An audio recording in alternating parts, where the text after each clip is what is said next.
एक मैंने और पीडीएफ शेयर किया है, तुम लोगों ने उसको ओपन किया? ओपन ही नहीं किया? हाँ, फिर जिम्मेदारी बन जाती कि अब करना है। हाँ, ग्रुप में हो, ग्रुप में ऐड करो, मतलब मैसेज मेरे को भेजो कि इस नंबर को ऐड करना है, तो नंबर भेजो मेरे को नंबर भेज दो कि सर ये नंबर ऐड कर लीजिए, ऐसे लिख के भेज दो तो मैं कर लूंगा। अभी भेज दो, नहीं तो बाद में भूल जाओगे। अब वो सारी इन्फॉर्मेशन मम्मी को मिल रही, पता चले तुम लोग मिल ही नहीं रही। 99192222 हर शीट में नंबर दिया जा रहा है, तुम लोग नंबर पूछ रहे हो 222899। ठीक है, ग्रुप में मैंने वो पीडीएफ शेयर किया है, तो इसमें कितने 38 क्वेश्चन और है प्रैक्टिस करने के लिए, अगर करना चाहे, क्योंकि इस टॉपिक्स में चांसेस रहते हैं पूछे जाने के, सबसे ज्यादा चांसेस इसी टॉपिक के रहते हैं। तो जो नंबर ऐड करना है कि ये नंबर ऐड कर, तो बाकी हटा देंगे, अगर उनको भी बने रहने में कोई दिक्कत नहीं है। क्या है, कभी अगर रिजल्ट मैंने उसमें डिक्लेयर किया तब। तुम लोगों का टेस्ट कब से नहीं हुआ? टेस्ट नहीं हुआ ना? हाँ, इससे पहले कौन सा टॉपिक कंप्लीट हुआ है? ऑप्टिकल, वो एरर एनालिसिस यूनिट डायमेंशन। तो जितना भी वो एरर यूनिट डायमेंशन हुआ है उसका टेस्ट मैं किसी दिन लेता हूँ। टेस्ट जो है क्लास के अलावा वाले दिन होगा, टेस्ट आपको लेना है, टेस्ट पेपर में दे दूंगा। किस दिन तुम लोग टेस्ट दोगे, इसमें क्या क्या आएगा? एरर एनालिसिस, यूनिट डायमेंशन, जितना भी वो पहले वाले टॉपिक थे। अब मैथमेटिकल टूल कोई टॉपिक तो है नहीं, तो उसके क्वेश्चंस में हो सकता है एक दो दे दूं, वो नहीं आएंगे। फिजिकल वर्ड भी, हाँ उसमें से कुछ आता नहीं, बट नाम कहने को तो है। Physical word, unit dimension, error analysis, vernier screw gauge, इतने टॉपिक पे क्वेश्चंस आएंगे। तो किस दिन सही रहेगा? Sunday morning. संडे किसी का कोई टेस्ट तो नहीं है? ठीक है, तो संडे को रखते हैं, संडे को 9 AM, इसी संडे। हाँ, इसके बाद क्योंकि ये टॉपिक भी खत्म ही हो रहा है, तो फिर रे ऑप्टिक्स का एक बार अलग से हो जाएगा अगले संडे। नहीं, अगले संडे नहीं तो सैटरडे, बहुत दिन होते हैं ना हफ्ते में, किसी भी दिन हो सकता है। क्या किसी भी दिन आने में दिक्कत है? शाम को 6 के बाद ही ले लेंगे, ठीक है, 6 से 6:30 से 7:15, ठीक है। तो बल्कि ये भी वर्किंग डे में करा सकते हैं, अगर सैटरडे या सैटरडे कर दें। क्लास किसकी रहती है तुम्हारी? क्लास कितने बजे रहती है? 4 से रहती ना, तो क्लास के बाद 4 से 5:30 केमिस्ट्री कितने बजे रहता है? 5:15।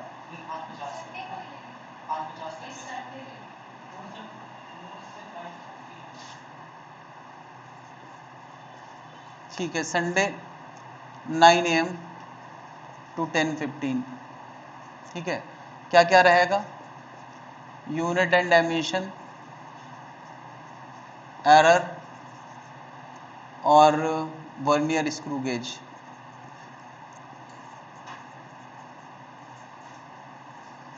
इतनी चीजें रहेंगी, ठीक है। नहीं पढ़ा है तो भी दे दो, कभी तो पढ़ा है।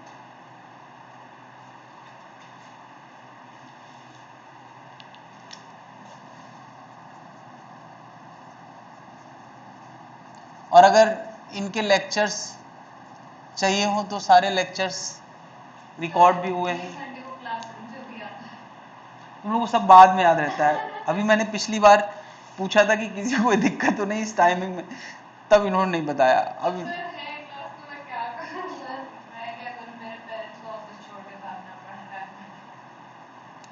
वो दिक्कत भी तुम्हारी दिक्कत है, उनकी चिंता भी करो। टेस्ट तो हो जाएगा, टेस्ट तो हो जाएगा, इनकी तो क्लास वाली दिक्कत है। कहाँ से आना होता है? नहीं, तुम्हारा घर कहाँ है, उनको कहाँ से आना होता है, अब इतनी चिंता मत करो, पहले बताओ। सहारा हॉस्पिटल के पास, तो वही छोड़ते हैं डेली। कोई और ऑप्शन? खुद चला पाती हो गाड़ी वगैरह, स्कूटी वगैरह? मेरे यहाँ आने के लिए किसी का घर पे रहना जरूरी है, क्योंकि मेरी छोटी बहन है ना, उसको अभी नहीं छोड़ सकती। Too much complications. उसको भी ले आया करो। किस क्लास में है वो? फर्स्ट में है। मुझे लगा अगर 8th 9th में 10th में कुछ होती तो थोड़ा उसको समझ आता कि हाँ क्या चल रहा है। फर्स्ट में है तो हम सबको कुछ नहीं समझ में आएगा कि इसका क्या करें।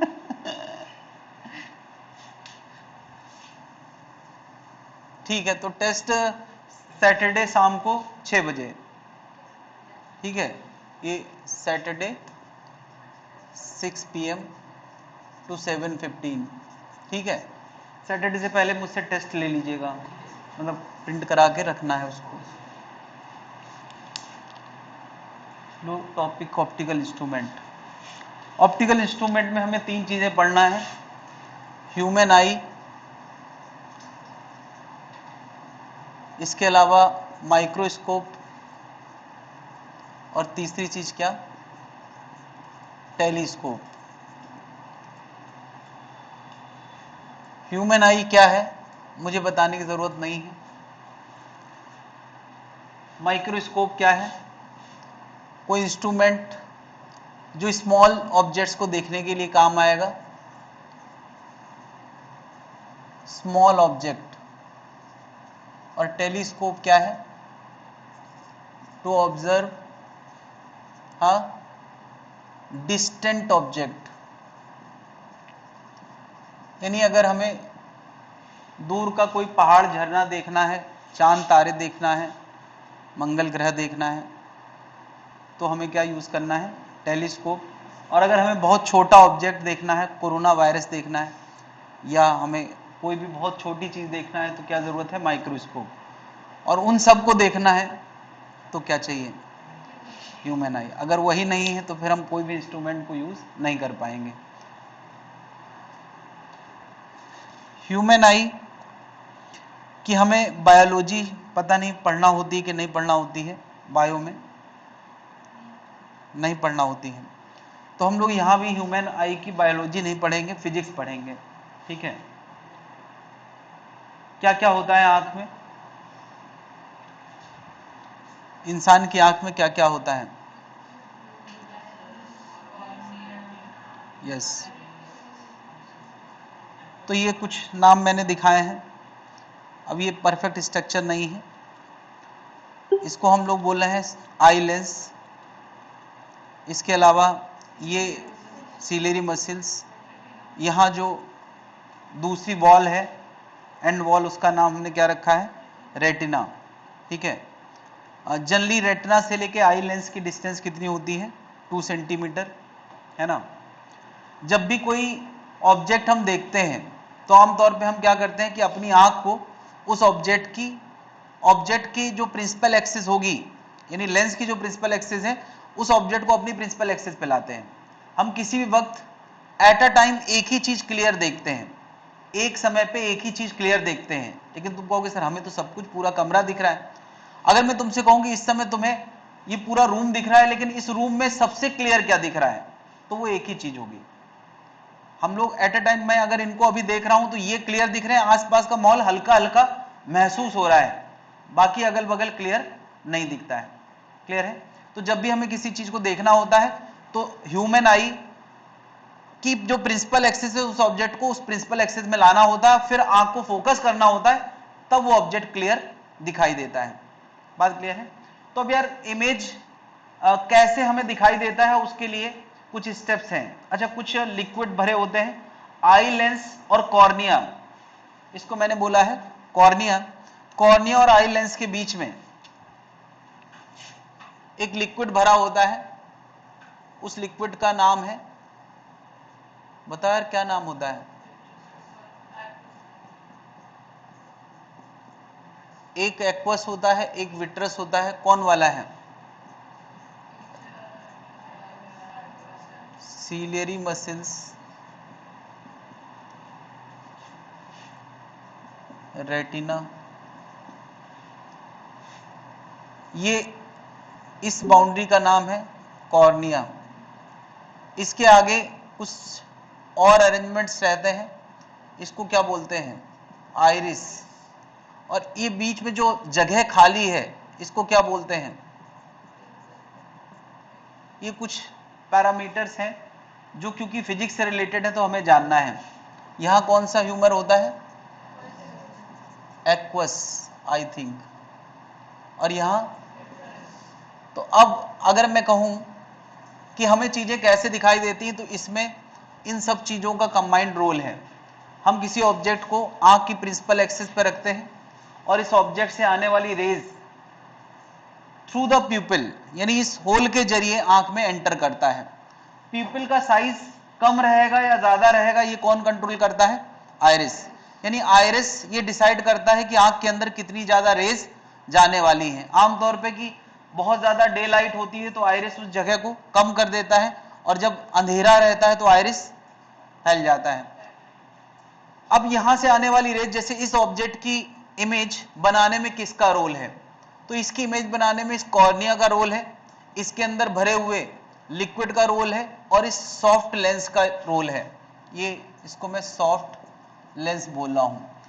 यानी अगर देखा जाए तो ये और ये मिलके किसी ऑब्जेक्ट की इमेज कहां बनाते हैं, रेटिना पे। यानी ये ऑब्जेक्ट है तो ऐसी कुछ उल्टी इमेज कहां बनेगी, रेटिना पे, है ना। इस एरो की इमेज यहां और नीचे वाले टेल की इमेज ऊपर, ऐसे इस ऑब्जेक्ट की इमेज वहां बन जाती है। यानी अगर मैं कहूं कि यार इस पूरे अरेंजमेंट को हमें एक इंस्ट्रूमेंट से रिप्लेस करना हो तो इन सबको मिला के मैं एक लेंस बनाऊंगा। इसको मैं कह रहा हूं क्या, इफेक्टिव आई लेंस। क्या इस इफेक्टिव आई लेंस में ये भी है, ये भी है और ये भी है, मतलब यहां दो तीन चीजों का कॉम्बिनेशन है। यानी इसका मतलब ये भी रिफ्रैक्शन करता है, ये भी रिफ्रैक्शन करता है और आई लेंस भी रिफ्रैक्शन करता है। कोई पूछे ज्यादा रोल किसका है, तो ज्यादा रोल सॉफ्ट लेंस के पहले वाले लिक्विड और कॉर्निया का है। यानी इमेज बनाने में ज्यादा पावर किसका यूज होता है, सॉफ्ट लेंस का या उससे पहले वाले का, उससे पहले वाले का। तो फिर सॉफ्ट लेंस दिख तो यही लेंस जैसा रहा है और हम कह सबको लेंस रहे हैं क्योंकि ज्यादा रिफ्रैक्शन में रोल इन लिक्विड और कॉर्निया का है। तो फिर इसका क्या रोल है, ये जो मैंने सॉफ्ट लेंस दिखाया है इसके अंदर एक खूबी है कि ये अपना पावर एडजस्ट कर सकता है। ये कैन एडजस्ट इट्स पावर, कैसे, बाय चेंजिंग इट्स कॉन्वेक्सिटी। ये कॉन्वेक्सिटी चेंज करके अपने अंदर अपने आंख का पावर चेंज कर सकता है। ये इसके अंदर फीचर है। क्या उससे पहले ये जो एक्वस ह्यूमर है और जो कॉर्निया है इसका भी अपना पावर है, लेकिन क्या वो अपना पावर चेंज कर सकता है, तो नहीं। यानी अगर अब एक भी पोर्शन ये पावर चेंज कर सकता है तो मैं कह सकता हूं इफेक्टिव आई लेंस अपना पावर चेंज कर सकता है।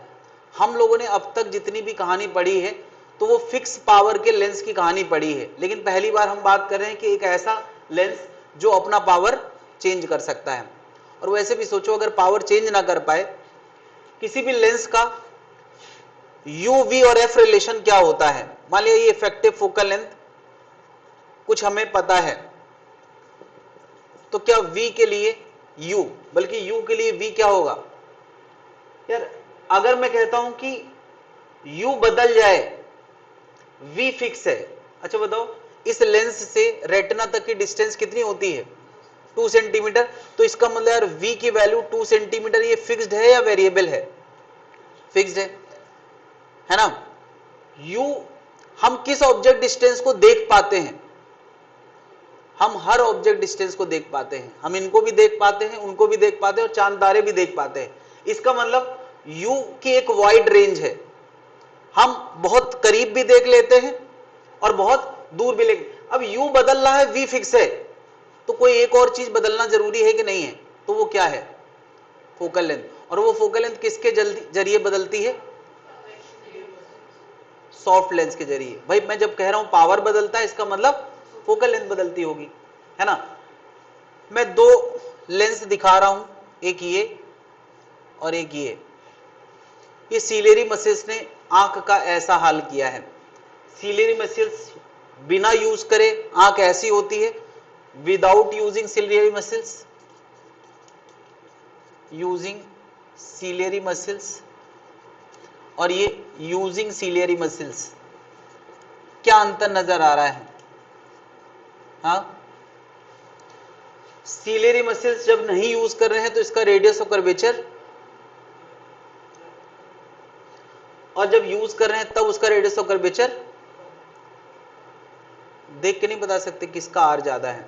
चलो मैं इस कर्वेचर का गोला पूरा करने की कोशिश करूं और इस कर्वेचर का गोला पूरा करने की कोशिश करूं, किसका आर ज्यादा है? इसका आर ज्यादा है और इसका आर। तुम्हें याद है कि एक लेंस का फोकल लेंथ फॉर्मूला होता था, ओके, 1/f का फॉर्मूला सबको याद है, n-1 2/r। ये मुझे बताओ, अगर किसी का r कम किया जाएगा तो पावर 1/f पावर होता है, तो अगर r कम किया जाएगा तो पावर बढ़ेगी नहीं। इसका मतलब इन दो हालात में, एक बार सीलियरी मसल्स यूज करके और एक बार विदाउट यूजिंग सीलियरी मसल्स, आंख कब ज्यादा पावर शो करती है? जब सीलियरी मसल्स का यूज करती है। यानी इस केस में P1 और इस केस में P2, तो यूजिंग सीलियरी मसल्स आंख का पावर क्या होता है? ज्यादा होता है ना। यानी आंख अपना पावर कैसे एडजस्ट करती है? सीलियरी मसल्स यूज करके, और पावर एडजस्ट करना जरूरी है, क्योंकि अगर पावर एडजस्ट नहीं होगा तो डिफरेंट यू को आंख नहीं देख पाएगी। क्या डिफरेंट यू के लिए V कैसा रहना है?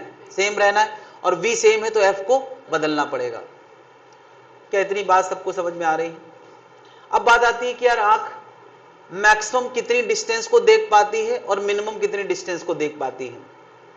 बताएं, आंख ज्यादा से ज्यादा कितनी दूर तक देख लेती है? अरे आंख ज्यादा से ज्यादा सूरज को देख लेती है, दूसरे तारों को देख लेती है, तो हम क्या कहेंगे? आंख इनफाइनाइट तक देख लेती है। और सबसे करीब, ओके, सबसे करीब क्लियर देखने की डिस्टेंस कितनी है? 25। तुम कहोगे सर यहां भी तो दिख ही रहा है, लेकिन यहां जब हम देखते हैं तो वो बहुत फेडेड नजर आता है, क्लियर विजन नहीं आता है। तो हमारे आंख की क्लियर विजन की मिनिमम डिस्टेंस कितनी है? Minimum distance to see clear object, clear object by the eye कितना है? उसको हम लोग कैपिटल D से डिनोट करते हैं, और जनरली वो वैल्यू कितनी होती है? 25 सेंटीमीटर नॉर्मली। यानी एक आम आदमी के लिए ये डिस्टेंस 25 होती है।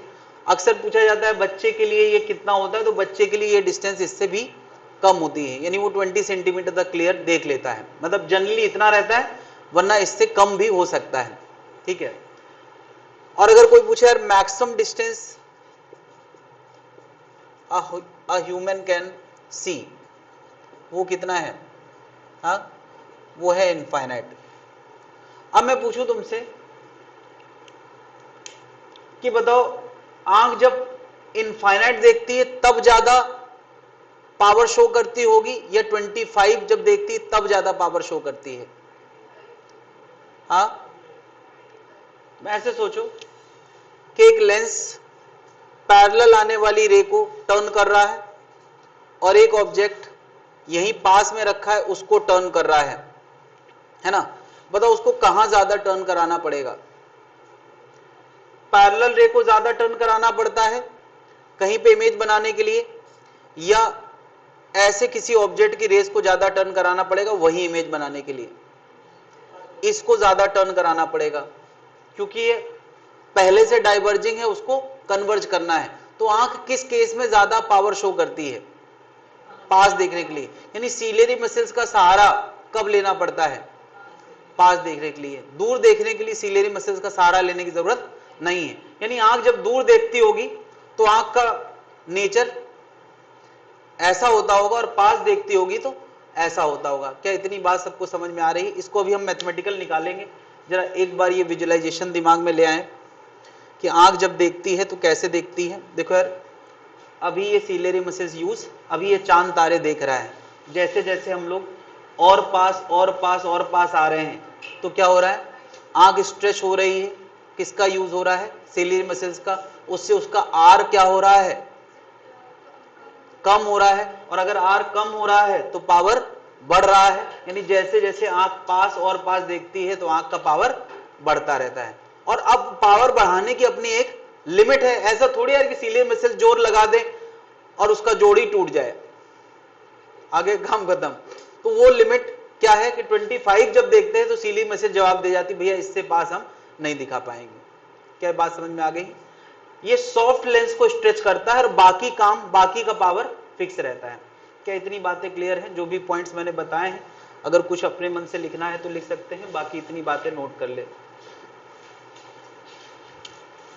As R decreases power increases. और सीलियरी मसल्स क्या करती हैं? आर को कम करती हैं और पावर को बढ़ाती। पावर क्यों ज्यादा चाहिए? क्योंकि इनफाइनाइट देखने के लिए कम टर्न करना पड़ता है, तो यहां less power required. Power required कब? जब वो इनफाइनाइट देखता है। और यहां क्या? मोर पावर रिक्वायर्ड जब वो, जस्ट अ मिनट, मैंने डायग्राम उल्टा बना दिया है। जब वो पास की चीजें देखता है तब मोर पावर रिक्वायर्ड, और जब वो इनफाइनाइट से आने वाली चीजें देखता है तब लेस पावर रिक्वायर्ड। किसमें ज्यादा पावर चाहिए? पास की चीजें देखने के लिए ज्यादा।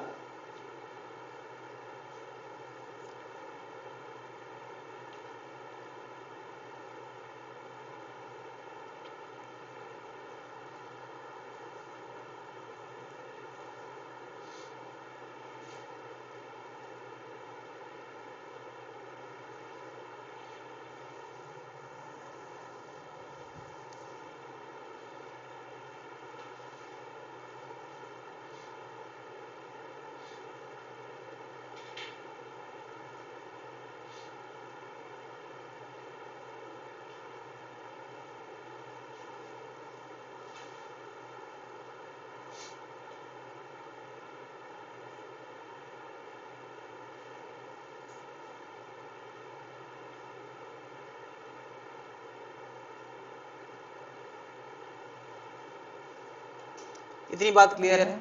तो हम दो पावर निकालने वाले हैं। कौन कौन से दो पावर? मैक्सिमम पावर ऑफ आई और मिनिमम पावर ऑफ आई। पहले हम लोग मिनिमम पावर निकालते हैं। पता है, आंख जब मिनिमम पावर शो करती है तो उस समय यू कितना होता है? हाँ, पता है, आंख जब मिनिमम पावर शो करती है तब यू कितना होता है और वी कितना होता है? वी फिक्स्ड है कितना? 2 सेंटीमीटर। यू कितना? Minus infinite.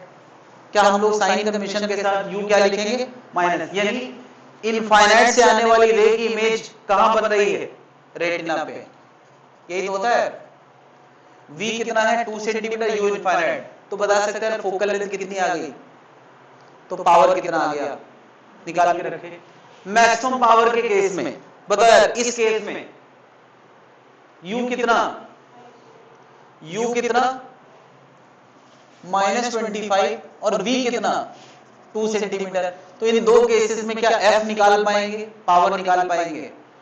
रूल वही है जो हमने पहले से पढ़ रखे हैं।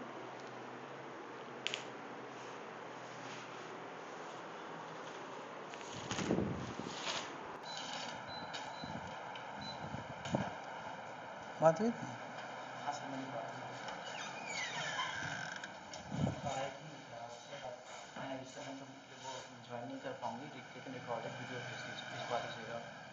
आ क्यों नहीं? हाँ सर, वो नेक्स्ट क्लास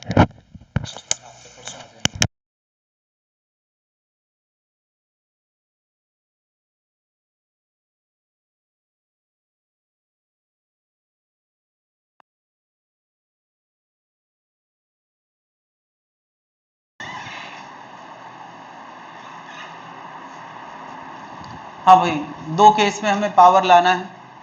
पावर लाने के लिए सबसे पहले हम 1/f equal to 1/v minus 1/u, क्योंकि ये लेंस एक कॉन्वेक्स लेंस है, यही फॉर्मूला लगाएंगे, v की जगह 2, u की जगह इनफाइनाइट।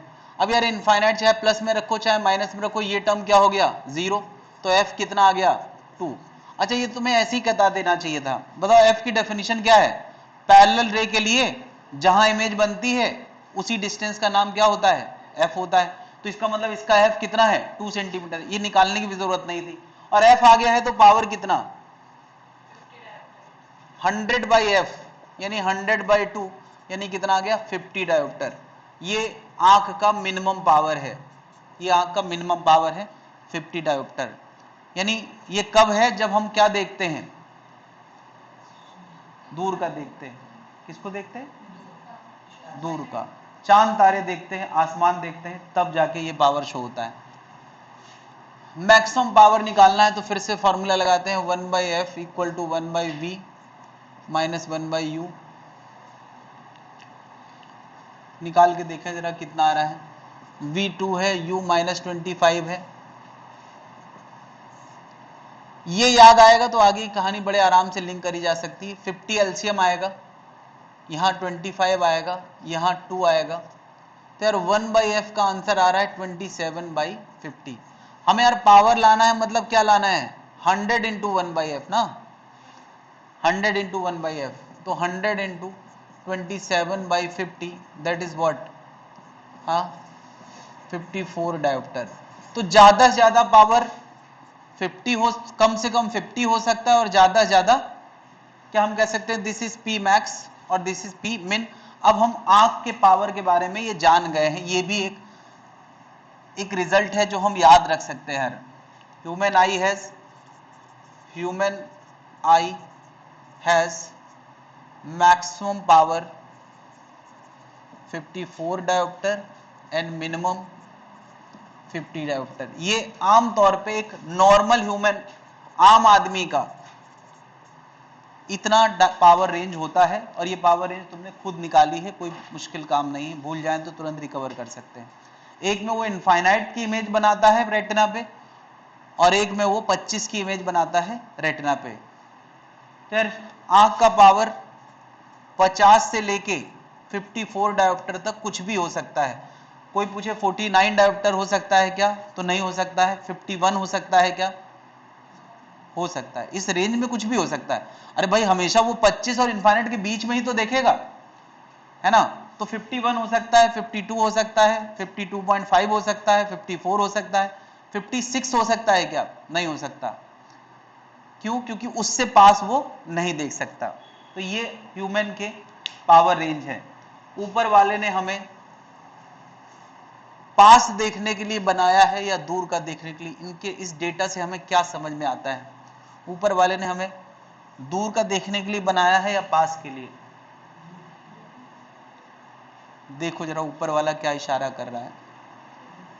कह रहा है अगर स्ट्रेन लेना है, अगर स्ट्रेन लेना है, जस्ट अ मिनट, जब हम पास देखते हैं तो सेलियरी मसल स्ट्रेन डालता है ना, तो अगर तुम्हें स्ट्रेन लेके देखना, लाइफ जीना है तो पास का देखो, और रिलैक्स होके चिल्ड होके लाइफ को जीना है तो दूर का देखो। तो ऊपर वाला हमसे क्या उम्मीद करता है कि हम लाइफ में चिल्ड रहे हैं, और हम लोग क्या करते हैं सुबह से शाम तक अगर अपनी गतिविधि पे ध्यान दें तो हम ज्यादातर समय पे पास का देख रहे होते हैं, जबकि ऊपर वाले ने हमें बनाया क्या था, दूर का देखने के लिए। अच्छा, जब मैंने 9th-10th में पढ़ रहा था तो मेरे दिमाग में एक और गलतफहमी हुई थी।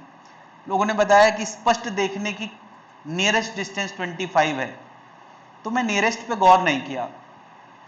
मुझे लगा कि 25 is the best distance to सी।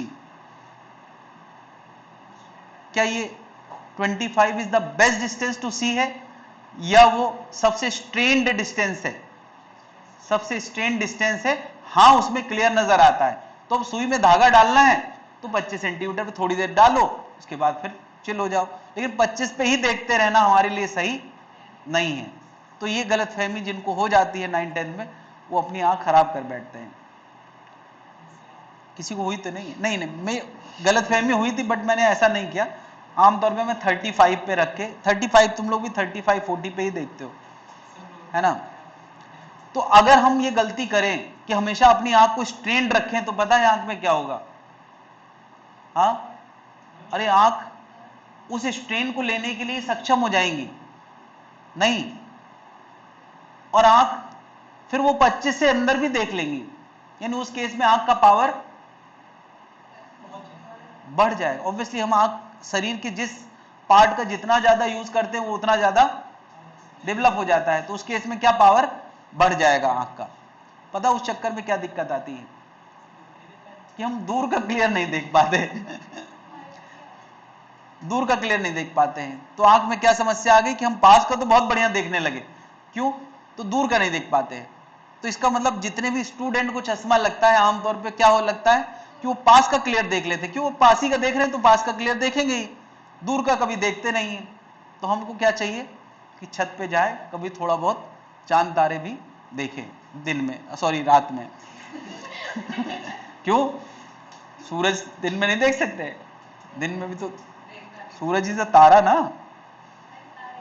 अरे चश्मा लगा के देख लो, दूर देखना है, जरूरी थोड़ी है ना। तो उस केस में क्या हमारी आंखें रिलैक्स रहेंगी और आंख का पावर कॉम्पनसेट होता रहेगा। तो मैं मानता हूं जितने लोग यहाँ बैठे सबको निगेटिव पावर का चश्मा लगा है, क्यों? क्योंकि हमारा पावर पॉजिटिव साइड हो गया है, तो उसको कॉम्पनसेट करने के लिए कैसा पावर लगा है? निगेटिव, निगेटिव ना, negative, negative, me too, negative. कारण क्या है कि हमारी आंखें पावरफुल हो गई हैं। यानी कल कोई तुमसे पूछे बेटा तुम्हारी आंखें वीक हो गई हैं क्या, तो तुम लोग क्या कहोगे? नहीं, पावरफुल हो गई। अरे बिल्कुल पास इतना स्ट्रेट डालोगे तो और पावरफुल हो जाएगी, चश्मा बदल जाएगा। तो तुम्हें क्या बोलना है? वीक थोड़ी हुई है, पावरफुल हो गई। तो दो तरह की समस्याएं आंख में आती हैं। कौन कौन सी दो समस्याएं? यस, नियर साइटेडनेस और दूसरा क्या है? फार साइटेडनेस। तो हमें अब यही समझना है कि नियर साइटेडनेस क्या है और फार साइटेडनेस क्या है। तो बताओ नियर साइटेडनेस क्या है?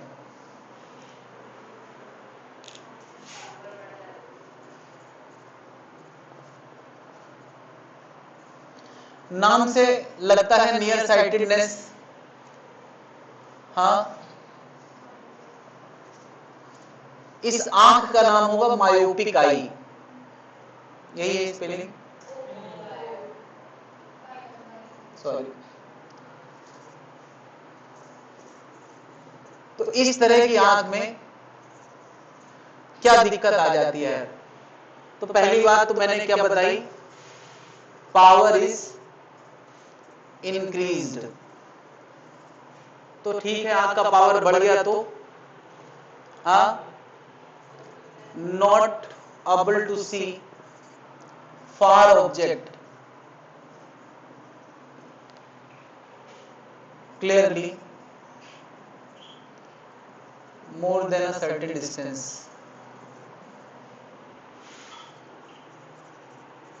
यानी एक सर्टेन डिस्टेंस से ज्यादा दूर ये क्लियर नहीं देख पाता है। इसका ये मतलब कोई ना निकाले कि देख नहीं पाता है। ब्लर देखना,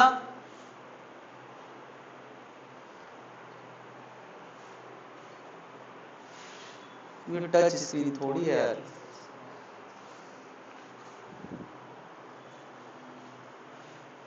not able to see far object clearly more than a certain distance. और वो जितना डिस्टेंस तक देख पाता है उस पॉइंट का नाम, जैसे अगर कोई आंख मान लिया इस पॉइंट से बियॉन्ड नहीं देख पा रही है तो उस पॉइंट का नाम क्या है? इस पॉइंट का नाम हम रखते हैं फार पॉइंट। क्या बोलते हैं? Far point. तो फार पॉइंट कोई पूछे क्या है, तो फार पॉइंट वो पॉइंट है जिसके बियॉन्ड आंख क्लियरली नहीं देख पाती है ना। Point beyond it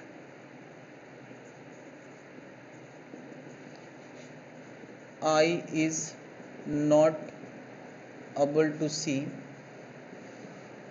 clearly. ये बात जरूर लिखें कि not able to see clearly, वरना उसका मतलब निकलेगा कि इसके बाद आंख देख ही नहीं पाती है, एकदम ब्लैक हो जाता है सब। ऐसा नहीं है।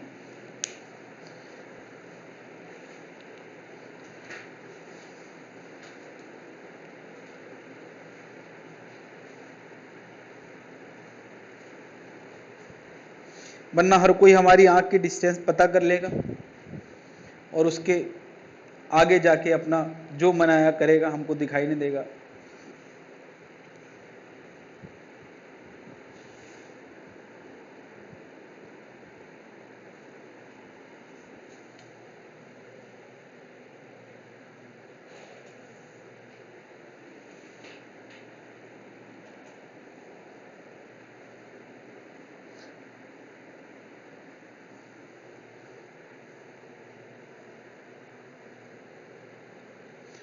ये कैसे चेंज हो गया?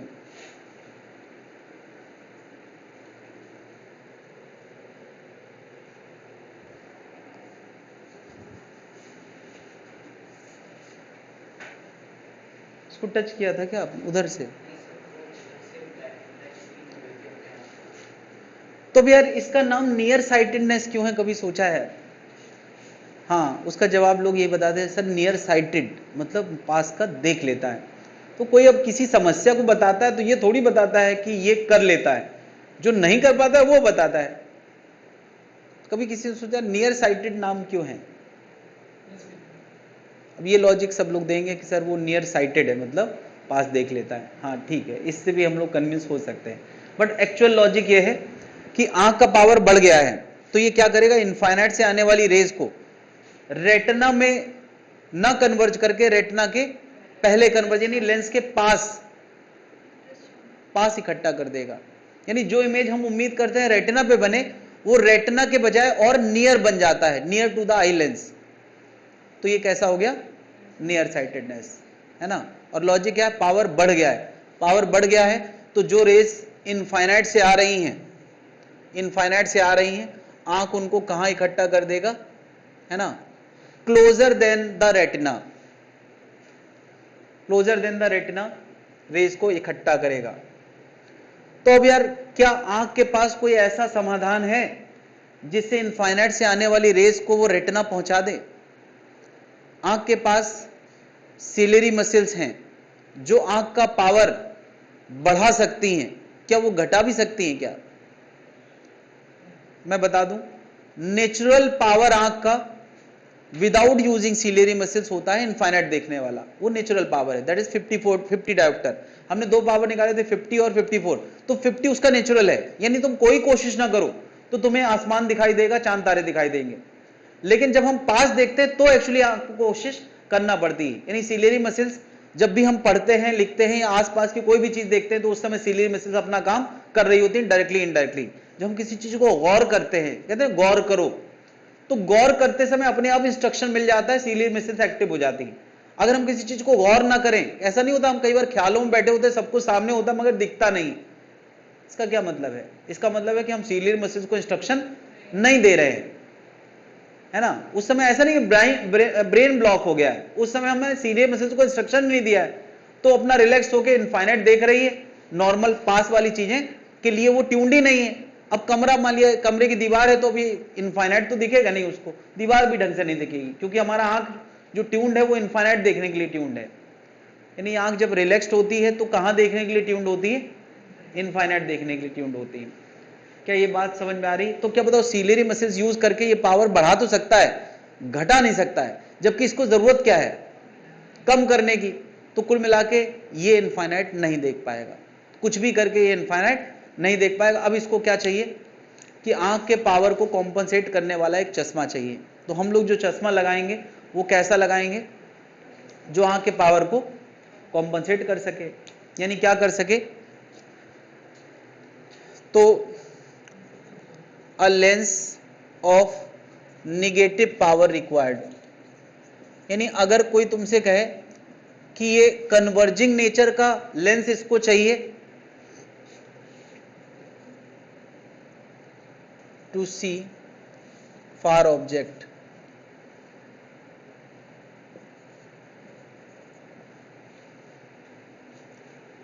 यानी यार आंख के पहले एक नेगेटिव पावर का चश्मा चाहिए। अब जब मैं नेगेटिव पावर कहता हूं तो कॉनकेव चाहिए या कॉन्वेक्स चाहिए? अगर अब शेप वाइज कोई बात करें तो कॉनकेव चाहिए, बट हम दुनिया में कोई भी चश्मा कॉनकेव थोड़ी देखते हैं, उसके अंदर का रिफ्रैक्टिव इंडेक्स इस तरह से एडजस्ट होता है कि उसका डाइवर्जिंग नेचर रहे। यानी ले दे के हम ये कह सकते हैं कन्वर्जिंग चाहिए या डाइवर्जिंग। डाइवर्जिंग वर्ड बोलना ज्यादा अच्छा है, कॉनकेव बोलना अच्छा नहीं, वरना तुरंत हमारे मन में ख्याल आता है अच्छा हमारा चश्मा ऐसा होना चाहिए। तो ऐसा चश्मा उस जमाने में, शायद पहले जमाने में ऐसे बनते भी थे, क्योंकि उस समय रिफ्रैक्टिव इंडेक्स वैरी कराने का कोई टेक्निक नहीं रहा होगा। लेकिन अब हमारे पास टेक्निक है कि चश्मा एक ही जैसा दिखता है, बस उसके रिफ्रैक्टिव इंडेक्स वेरिएशन की वजह से। बता दो क्लास में है अभी कितना, 7 सवा 7 के बाद खाली हुई। Negative power required. तो यार निगेटिव पावर वाला चश्मा क्या करता है? क्या वो आंख के अंदर करेक्शन कर देता है? नहीं, वो आंख को करेक्शन नहीं करता, आंख को धोखा देता है ज्योमेट्रिकली। कैसे धोखा देता है? मैं कहता हूं आंख के सामने मैंने एक चश्मा रखा है और ये चश्मा कैसे नेचर का है? डाइवर्जिंग। तो ये क्या करेगा? पैरेलल आने वाली रेस को हल्का सा डाइवर्ज करेगा, और डाइवर्ज करने के बाद वो उसको उस रेंज में ला देगा। किस रेंज में ला देगा? जहां आंख देख लेती है।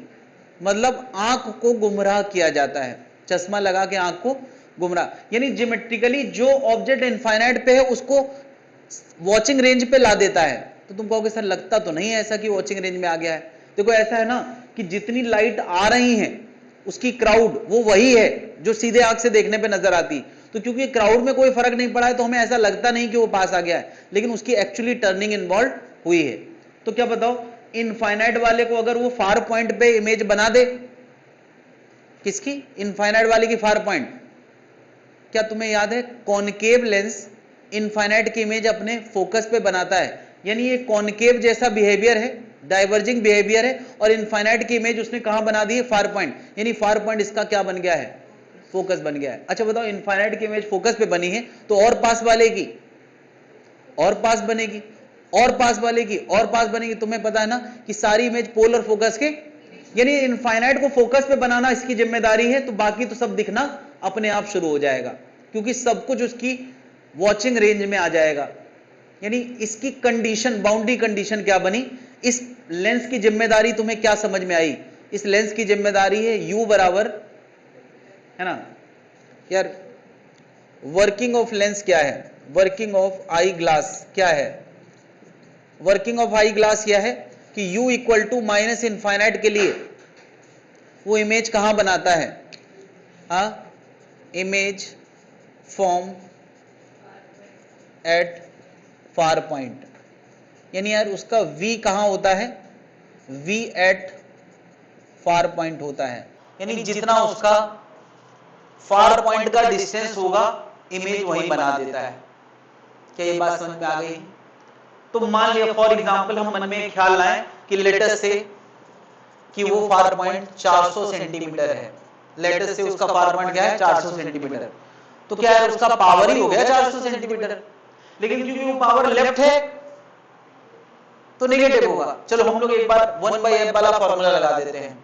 ये फॉर्मूला होता है तो U कितना रखना है? माइनस इनफाइनाइट, तो ये टर्म क्या हो गया? 0। V कितना रखना है? साइन के साथ बताना। क्या U माइनस इनफाइनाइट है और V भी कितना है? अरे माइनस 400। तो F भी कितना लिखेंगे हम लोग साइन के साथ? माइनस 400। तो पावर कितना आ गया? 100/f, यानी 100 upon minus 400, that is minus 1/4, that is minus 0.25। तो जो लोग कहते हैं ना कि हमारा मात्र 0.25 का पावर आया है, तो उनकी रेंज इनफाइनाइट से घट के पता है कितनी हो चुकी है? 400 सेंटीमीटर। तो वो मात्र नहीं है, नंबर जरा भी आना है। लेकिन हाँ दिखता तो है ही है। क्या सबको हम लोगों को चांद तारे दिखते नहीं? क्या हल्का सा ब्लर नजर आता है, बस इतनी समस्या आती है। दिखता तो है ना भाई कि मुझे ही दिखता है। तुम लोग कंफर्म नहीं कर रहे हो, इससे पता चल रहा है कि मतलब शायद मेरी आंख का बिहेवियर अलग है, तुम लोगों का डार्क स्पॉट बन जाता है फार पॉइंट के बाद। दिखता है ना? हाँ, तो इसका मतलब माइनस 0.25 छोटी समस्या नहीं है। पता है माइनस 0.5 वालों का कितना है? 200। माइनस 1 वालों का कितना है? 100। यानी 100 के बियॉन्ड ब्लड नजर आता है हमको। हाँ निकाल लो। पावर अगर -4 है माय गॉड, तो ये तो -25 ही आ गया यानी तुमको पूरा फार डिस्टेंस ब्लड ही नजर आती है, हर डिस्टेंस ब्लड नजर आती है, इसका यही मतलब हुआ। तो है, यही डेटा निकल के आ रहा है, ये मतलब है यार। तो क्या नियर साइटेडनेस समस्या क्या है, समाधान क्या है, दोनों सामने है, इतना नोट कर लें।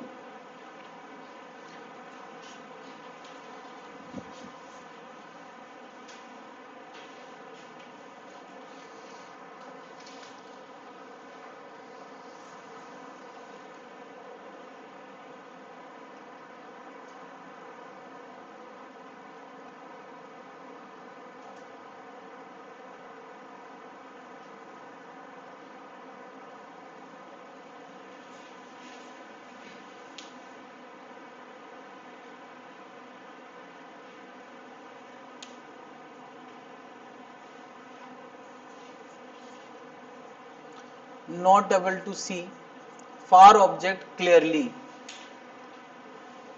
more than a certain distance, जिस पॉइंट के आगे नहीं देख पाता है उसको फार पॉइंट बोलते हैं, और उस डिस्टेंस को फार डिस्टेंस या कुछ ऐसा नाम दे सकते हैं कि मैक्सिमम डिस्टेंस जहां तक आंख देख पाती है। यानी इसने एक कॉनकेव की तरह बिहेव किया है, और कॉनकेव का नेचर याद है, कॉनकेव का नेचर क्या होता था कि वो इनफाइनाइट की इमेज इसी तरफ बनाता था, है ना। यानी ये फार पॉइंट उसका फोकस बन गया है, एक तरह से फार पॉइंट उसका फोकस बन गया है, और क्योंकि उसी तरफ बना है तो नेगेटिव है, इसलिए पावर कैसा आया है, नेगेटिव। इतनी बातें हमें इसकी पता होना चाहिए। कल को तुम्हें दो चीजें बताएगा कि फार पॉइंट इतनी दूरी पे है, बस एक ही चीज बताएगा, फार पॉइंट इतनी दूरी पे, तुम्हें समझ जाना चाहिए फार पॉइंट दिया है इसका मतलब ये नियर साइटेड पर्सन है, नहीं। बस तुम्हें फार पॉइंट पता है तो एक तरह से माइनस फोकस पता चल गया, तो तुरंत पावर निकाल सकते हैं। उस ग्लास का पावर, ये आंख का पावर है या ग्लास का पावर है, मेक इट क्लियर। अभी थोड़ा देर पहले जो हम बातें कर रहे थे उसमें किसकी बातें कर रहे थे, आंख के पावर की। अब हम किसकी बात कर रहे हैं, ग्लास के पावर की। यहां आंख की कोई बात ही नहीं, आंख को तो धोखा दे दिया गया है। इस ग्लास ने क्या किया है कि इनफाइनाइट वाली रे को फार पॉइंट पे लाके खड़ा कर दिया है, दैट्स इट।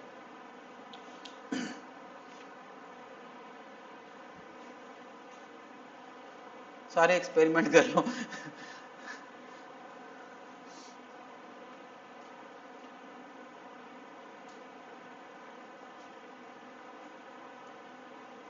तो दूसरी आंख हमारी कौन सी है, आई मीन हम लोगों की नहीं है, होने वाली है।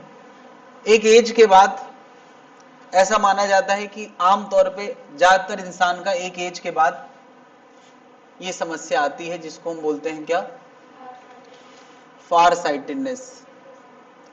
और इसको क्या बोलते हैं, हाँ,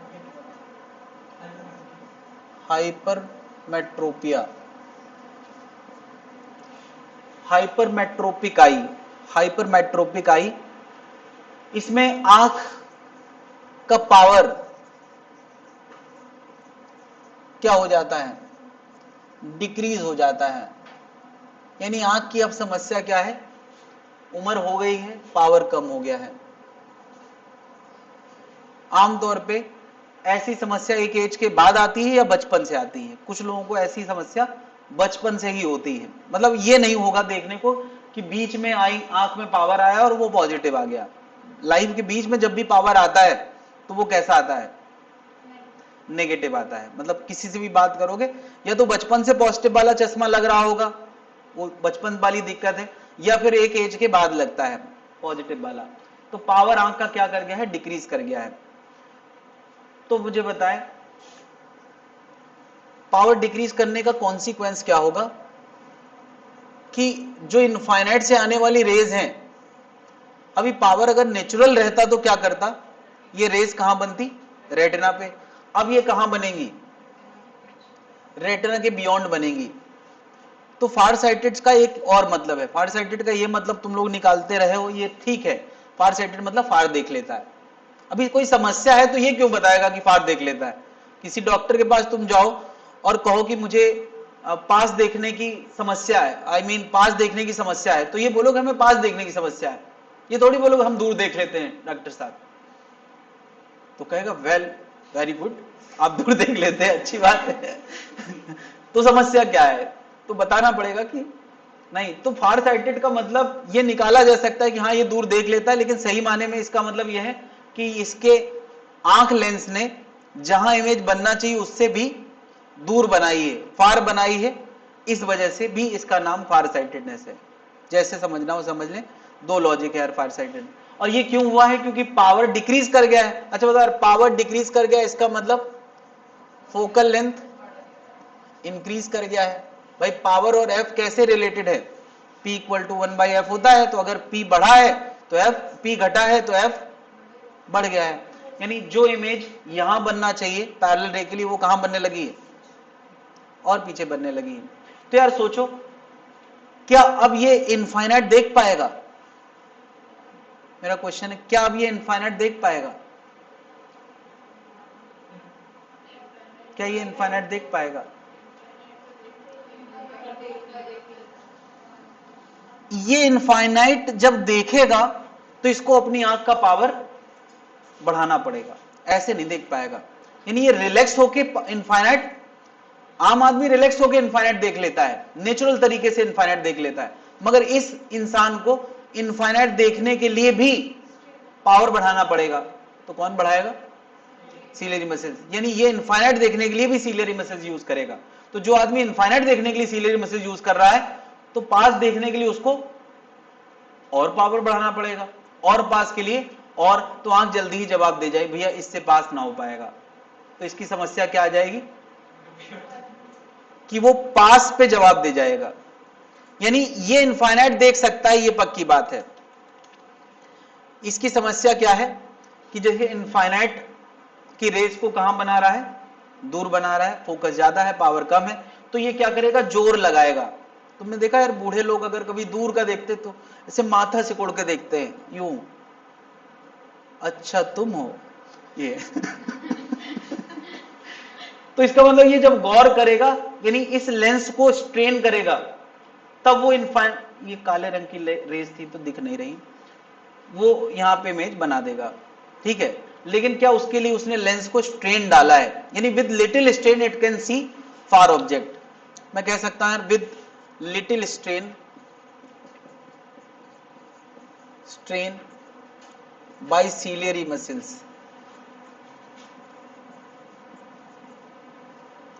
it can see far object. यानी ये आंख फार ऑब्जेक्ट देख लेगी, बट उसके लिए क्या इस लेंस को स्ट्रेन होना पड़ेगा, और अब ये पैरेलल रे की इमेज कहां बना देगा, रेटिना पे। लेकिन क्या इसके लिए इसने सीलियरी मसल्स को यूज किया है? नहीं। तो इसका मतलब इनफाइनाइट देखना इसकी अब समस्या नहीं रह गई, ये देख सकता है। बट समस्या क्या हो गई कि सीलियरी मसल्स अगर तुम अभी से यूज कर रहे हो इनफाइनाइट देखने के लिए, तो पास देखने के लिए और ज्यादा, और पास देखने के लिए और ज्यादा, तो आंखें एक पॉइंट के बाद जवाब दे जाएंगी। तो एक पॉइंट के बाद तो सबकी जवाब दे जाती है। अरे भाई 25 सेंटीमीटर हमारा भी तो नियर पॉइंट है, लेकिन 25 सेंटीमीटर से अगर ज्यादा हो जाए, जैसे मान लिया हमारा नियर पॉइंट हो जाए 50 सेंटीमीटर, तो क्या समस्या है कि जो 25 वाले फीचर थे वो हमें नहीं मिलेंगे। 25 वाले फीचर क्या है कि 25 में हमें ज्यादा से ज्यादा क्लैरिटी नजर आती है, और उसका साइज भी बड़ा नजर आता है, क्योंकि हमारी आंख पे जो उसका एंगल ऑफ विजन बनता है वो बड़ा बनता है। और वही चीज अगर सोचो सुई में हमें धागा डालना है, तो उसका होल जो डिजाइन किया जाता है वो 25 सेंटीमीटर के हिसाब से डिजाइन किया जाता है कि भाई 25 सेंटीमीटर देखोगे तो होल दिखेगा, तो सुई में धागा डाल लोगे। अब तुम्हारा बिगड़ गया है नियर पॉइंट, नियर पॉइंट हो गया 50, तो तुम सुई ऐसे रखोगे, तो उसका एंगल ऑफ विजन, वो ऑब्जेक्ट छोटा नजर आएगा, तो अब तुम सुई में धागा नहीं डाल पाओगे। तो अक्सर ऐसे लोग क्या करते हैं कि एक छोटे बच्चे को पकड़ते हैं, कहते हैं बेटा सुई में धागा डाल दोगे क्या, तो वो डाल देता है, और उसके बाद पूरी सिलाई दादी माँ कर लेती है। देखा ऐसा कभी किया है किसी ऐसा हेल्प किया है ना, मतलब तो तुम्हें बड़ा प्राउड महसूस होता होगा कि असली काम तो हमने किया है। इन्होंने कपड़ा सिला तो सिला, लेकिन सुई में धागा किसने डाला, किसने डाला, डाला है कभी ऐसी क्रेडिट ले। तो इसका मतलब कि इसका क्या बिगड़ गया है, it has a near point that is more than 25। ये समस्या नहीं कि इसका नियर पॉइंट है, समस्या ये कि वो नियर पॉइंट मोर देन 25 है। तो यानी हम कह सकते हैं this eye has near point that is more than 25। ये इसकी समस्या है कि इसके अंदर नियर पॉइंट है, यानी इसकी least distance of clear vision बिगड़ गया है। Least distance of clear vision हमारा कितना होता है 25, और इसका मान लिया 50 हो गया है या 75 हो गया, तो ये समस्या है। 35 होना भी समस्या है, क्योंकि उसके बाद वो पास वाले फीचर नहीं मिलेंगे, यानी ऑब्जेक्ट बहुत बारीक ऑब्जेक्ट को हम ढंग से देख नहीं पाएंगे। यानी जैसे न्यूज़पेपर पढ़ना है तो दिक्कत है, न्यूज़पेपर पढ़ने के लिए ऐसे लोगों को चश्मा लगाना पड़ता है, रामायण पढ़ने के लिए चश्मा लगाना पड़ता है ना। बाकी दूर वाले सारे काम कर लेंगे, है ना। अच्छा, कुछ लोगों को दोनों तरह की समस्या होती है, तो वो कट वाला चश्मा लगाना पड़ता है उनको। अभी सुना है कि अब चश्मे ऐसे भी आ गए हैं कि 2 पावर भी एक ही चश्मे में एडजस्ट हो जाते हैं, आने लगे हैं ना, महंगे चश्मे आते होंगे। लेकिन कुछ लोगों को ऐसी भी समस्या होती है। पहले लोग क्या करते थे, ऐसे कट वाला लिखते थे, या कुछ लोग पैसा बचाते थे तो वो 2 तरीके से देखते थे, रीडिंग लेंस खरीदते थे और आंख पे ऐसे चश्मा रख लेते थे। जब दूर देखना है तो डायरेक्ट देखते थे, और जब पढ़ना है तो चश्मे से देखते थे। ऐसे भी लोग तुमने देखे होंगे ना। क्या करते थे, वो चश्मे का यूज केवल और केवल पढ़ने के लिए करते थे, यानी वो नियर वाला चश्मा बनवाते थे, दूर वाला बिना चश्मे काम चलाते थे। तो ये सारी बातें के जवाब तुम लोग धीरे धीरे मिल रहे हैं। तो इसका क्या बिगड़ा हुआ है, नियर पॉइंट बिगड़ा है, दैट इज 25 सेंटीमीटर। मान लिया इस आंख का नियर पॉइंट, लेट अस से इस आंख का नियर पॉइंट 50 सेंटीमीटर है। तो अब इसको कैसा चश्मा चाहिए मुझे बताओ। अगर इसका पावर घटा है तो क्या चाहिए, it require a glass of positive power. अब बताओ पॉजिटिव पावर किसका होता है, पॉजिटिव पावर किसका होता है, कन्वर्जिंग का या डाइवर्जिंग का। हाँ, यानी हमें कैसे नेचर चाहिए, converging lens required, converging lens required. क्योंकि कन्वर्जिंग लेंस का चश्मा, कन्वर्जिंग लेंस का जो पावर होता है वो कैसा होता है, पॉजिटिव होता है। तो वो करेगा क्या वो आंख में करेक्शन करेगा। अगर मैं कहूं कि ऐसा चश्मा जो कन्वर्जिंग है, क्या वो आंख में करेक्शन करेगा क्या, नहीं। अगेन ये आंख को ज्योमेट्रिकल धोखा देता है। कैसे ज्योमेट्रिकल धोखा, बताए इस चश्मे को, इस आंख को क्या चाहिए कि इसकी वॉचिंग रेंज में कोई चीज होगी तो देख लेगा, और इसकी वॉचिंग रेंज बिगड़ चुकी है। मान लिया मैं कहता हूं इसका नियर पॉइंट कितना है, 50 सेंटीमीटर है, लेट अस से मैंने उसको 50 सेंटीमीटर माना है। वो आंख और चश्मा लगभग बिना गैप के माना जाता है। तो ये ना कहना सर यहां से यहां गैप, वो भी क्वेश्चन बनाए जा सकते हैं, लेकिन अभी मान के चलना है कि ये गैप। तो यार चश्मा 50 पे है, आई मीन ऑब्जेक्ट 50 है जहां पे आंख को दिखाई देता है। हम देखना क्या चाहते हैं, इस बार हमारा मकसद है कि हम इसको 25 भी दिखाएं।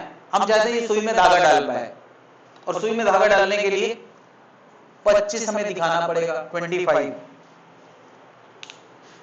तो बताओ 25 देखना चाहता है ना, यही तो इसकी समस्या है, 25 नहीं देख पाता है।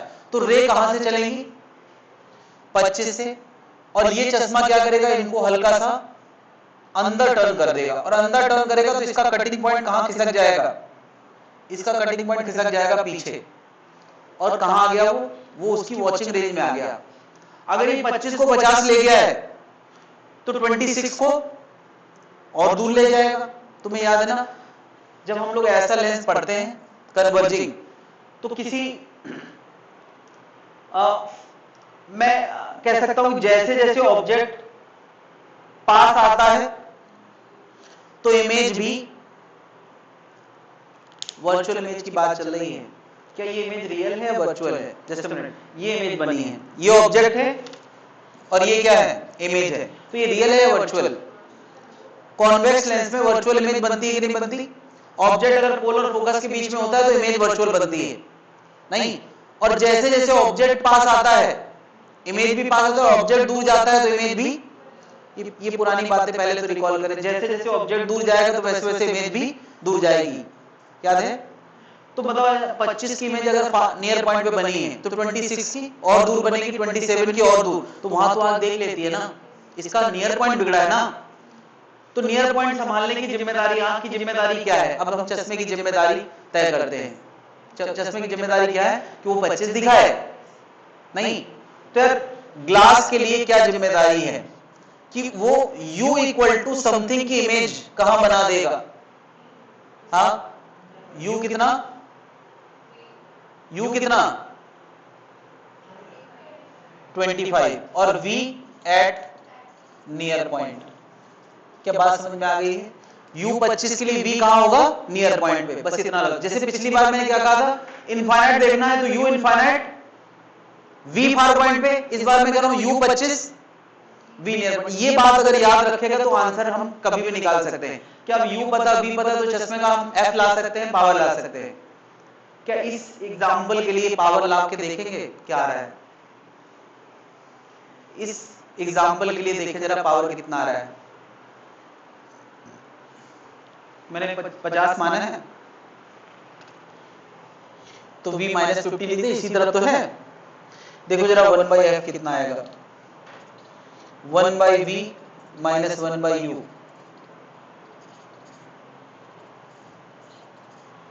माइनस 1 प्लस 2, यह आ गया 1/50। 1/f का आंसर, f का आंसर पता है कितना आ गया? 50। तो पावर कितना आ गया? +2 डायोप्टर। यानी जिनका पॉजिटिव 2 डायोप्टर का चश्मा लगता है उनकी समस्या है कि वो 50 के करीब पॉजिटिव है, वो 50 के करीब नहीं देख पाते हैं। क्या बात समझ में आ गई? अब अगर कोई और डिस्टेंस होगी तो उसको हैंडल कर लेंगे।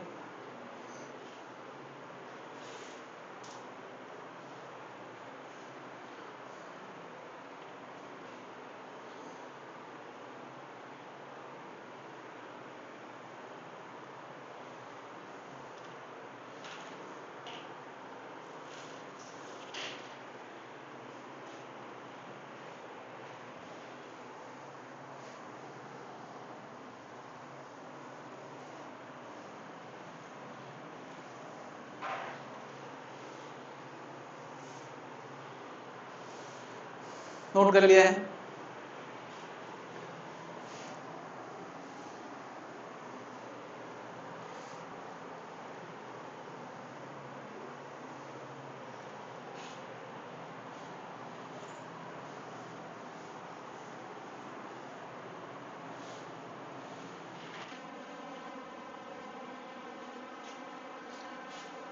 तो अभी तक हम लोग आंख के बारे में इतनी ही बातें पूछी जाएंगी।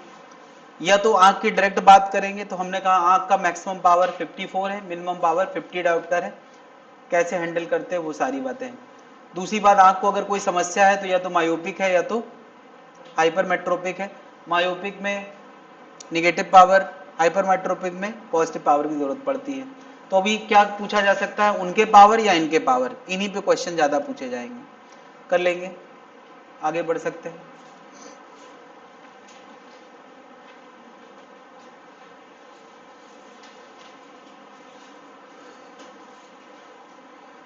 तो माइक्रोस्कोप का मतलब क्या है? छोटे ऑब्जेक्ट्स को देखना। किसी भी ऑब्जेक्ट को अगर हम सबसे बड़ा देखना चाहते हैं, सबसे लार्ज साइज देखना चाहते हैं, तो हमें क्या करना चाहिए कि हम उस ऑब्जेक्ट को जितना पास से देखेंगे उसका साइज उतना, यानी एक छोटा ऑब्जेक्ट अगर दूर से देखा जा रहा है तो जो आंख पे एंगल बनता है वो क्या बनता है? स्मॉल बनता है। तो हमें क्या करना चाहिए? उसको पास लाके देखना चाहिए, और पास लाएंगे तो एंगल, तो कितना पास ला सकते हैं? क्या हम उसको आंख में रख लेंगे क्या? अरे लेकिन क्लैरिटी तो खत्म हो जाएगी। आंख की मिनिमम डिस्टेंस कितनी है? 25। यानी हम किसी ऑब्जेक्ट को ज्यादा से ज्यादा पास कितना ला सकते हैं? 25 सेंटीमीटर, उससे ज्यादा करीब नहीं ला सकते। और 25 को हम आमतौर पे कैपिटल डी से डिनोट करते हैं। तो मैंने कहा इस ऑब्जेक्ट को हम कितने पे ले आए हैं? कैपिटल डी पे। अच्छा, ये ऑब्जेक्ट भले अभी तुम्हें दिख रहा है, मगर मैं जिनकी बातें कर रहा हूं वो तुम्हें दिखाई भी नहीं देगा बिना इंस्ट्रूमेंट के। मैं इतने छोटे ऑब्जेक्ट की बात कर रहा हूं, अगर मैं इसको छोटा करता जाऊं तो तुम्हें ये दोनों लाइनें एकदम ही जुड़ी हुई नजर आएंगी, और ये ऑब्जेक्ट एकदम आर्क नुमा नजर आएगा जरा सा। तो मैं पूछूं, क्या इस समय ये जो एंगल है that is the maximum angle जो आंख पे बन सकता है? और वो एंगल कई बार इतना छोटा होता है कि हमें ऑब्जेक्ट दिखाई तक नहीं देता, हम इतने छोटे ऑब्जेक्ट को देखने वाले हैं। तो क्या ये जो एंगल है, एंगल, क्या एंगल का फॉर्मूला होता है या तो साइन 10 में एंगल आता है या तो direct angle equal to arc by radius होता है। तो क्या यहां पे जब ये इतना छोटा है तो इसको आर्क की तरह ट्रीट किया जा सकता है? नहीं, मैं कह रहा हूं कि हम लोग माइक्रोस्कोप से इतना छोटा ऑब्जेक्ट देखने वाले हैं और इतना छोटा ऑब्जेक्ट आंख पे, सॉरी ये कान बना दिया मैंने, आंख पे कितना एंगल सबटेंड करेगा, ये उसका वो एंगल है मैक्सिमम एंगल। इससे बड़ा एंगल आंख सबटेंड नहीं कर सकती। क्यों? क्योंकि ऑब्जेक्ट मैंने कितनी दूर पे रखा है, कैपिटल डी। तो बताओ एंगल इक्वल टू क्या होता है? हाँ, एंगल इक्वल टू होता है आर्क अपॉन रेडियस। तो आर्क यहां कितना नजर आ रहा है, जो ऑब्जेक्ट का हाइट होगा, और रेडियस कितना है, कैपिटल डी। और कैपिटल डी का मतलब यहां क्या है, least distance of clear vision, of clear vision. क्या इससे बड़ा एंगल पॉसिबल नहीं है। ये मैक्सिमम एंगल है without using instrument, maximum angle without using instrument. बिना इंस्ट्रूमेंट के ज्यादा से ज्यादा इतना बड़ा एंगल हो सकता है, इससे बड़ा एंगल संभव नहीं है। क्या ये बात कन्विंसिंग है? तो हम किसी इंस्ट्रूमेंट से क्या उम्मीद करते हैं? हम किसी इंस्ट्रूमेंट से ये उम्मीद करते हैं कि वो एंगल को बढ़ा दे। नहीं, तो अगर मान लिया ये एंगल कुछ 1 डिग्री आया है, मैंने 1 डिग्री भी बड़ा बोल दिया, एक्चुअली माइक्रो चीजें उससे भी छोटी होती होगी। तो अगर किसी इंस्ट्रूमेंट ने उसको 4 डिग्री 10 डिग्री कर दिया है तो मैं कहूंगा उसने 10x बढ़ा दिया। जितने टाइम्स एंगल बढ़ेगा उतने x, ये जो तुमने कई बार कैमरे का कॉन्फ़िगरेशन देखा होगा कि 15x ऑप्टिकल जूम, तो ये x का मतलब यहाँ टाइम्स होता है कि उसने एंगल को इतने टाइम्स बढ़ा दिया है। x का मतलब मल्टीप्लाई से ही है, वहां पर इतने टाइम्स उसने एंगल को बढ़ा दिया है। तो जितने टाइम्स वो एंगल को बढ़ाएगा उतने टाइम्स या उतने x उस इंस्ट्रूमेंट की खासियत बोली जाएगी, या उसको हम कह सकते हैं ऑप्टिकल, क्या बोलते हैं, ऑप्टिकल मैग्निफिकेशन, जिसको बोलते हैं एंगुलर मैग्निफिकेशन या मैग्नीफाइंग पावर। हम एक नाम डिफाइन करने वाले हैं, एंगुलर मैग्निफिकेशन, या नाम है इसको और क्या बोलते हैं, मैग्नीफाइंग पावर। किसी इंस्ट्रूमेंट की मैग्नीफायर पावर का मतलब क्या है कि अगर उसने जो एंगल दिया है using instrument, angle of object, angle subtended by object using instrument, और ये एंगल इस वाले एंगल से जितने टाइम्स होगा वही उसकी क्या है, मैग्नीफाइंग पावर। तो मैग्नीफाइंग पावर का फॉर्मूला बन गया थीटा विद इंस्ट्रूमेंट और थीटा नॉट विदाउट इंस्ट्रूमेंट। क्या बात समझ में आ गई? थीटा क्या है, एंगल विद इंस्ट्रूमेंट, और थीटा नॉट क्या है, एंगल विदाउट इंस्ट्रूमेंट। और ये एंगल मैक्सिमम एंगल है, सबसे बड़ा एंगल जो आंख डायरेक्ट देख सकती, उससे भी बड़ा होगा तब तो फायदा है। और इसकी यूनिट क्या होगी, एक्स। एक्स का मतलब यहां से क्या है, टाइम्स, इतने टाइम्स। तो हम यार अपने इंस्ट्रूमेंट में, चाहे वो माइक्रोस्कोप पढ़ें चाहे टेलीस्कोप पढ़ें, ये डिस्कशन दोनों के लिए है। मैग्नीफाइंग पावर की डेफिनेशन जो मैंने दी है, ये जो मैंने रेशियो वाली डेफिनेशन दी है, ये माइक्रोस्कोप के लिए भी काम करेगा, टेलीस्कोप के लिए भी काम करेगा। ये डेफिनेशन मैग्नीफाइंग पावर की दोनों जगह है, क्योंकि हम दूर की दूर चीजें देखते हैं तो भी एंगल छोटा हो जाता है, तो वहां भी मकसद क्या है कि एंगल बड़ा कर दे। और जब छोटी चीजें पढ़ते हैं तो छोटी चीजें देखते हैं तो साइज की वजह से छोटा दिखाई देता है, और दूर की चीजें देखते हैं तो दूरी की वजह से छोटा दिखाई देता है। तो दोनों केस में मुद्दा क्या हो जाता है कि किसी तरह से एंगल क्या हो जाए, बड़ा हो जाए। और एंगल जितने टाइम्स हो जाएगा वही उसकी क्या है, मैग्नीफाइंग पावर। और एक्स लिखना मतलब टाइम्स लिखना। तो हम लोग सबसे पहले क्या देखने वाले हैं, माइक्रोस्कोप। माइक्रोस्कोप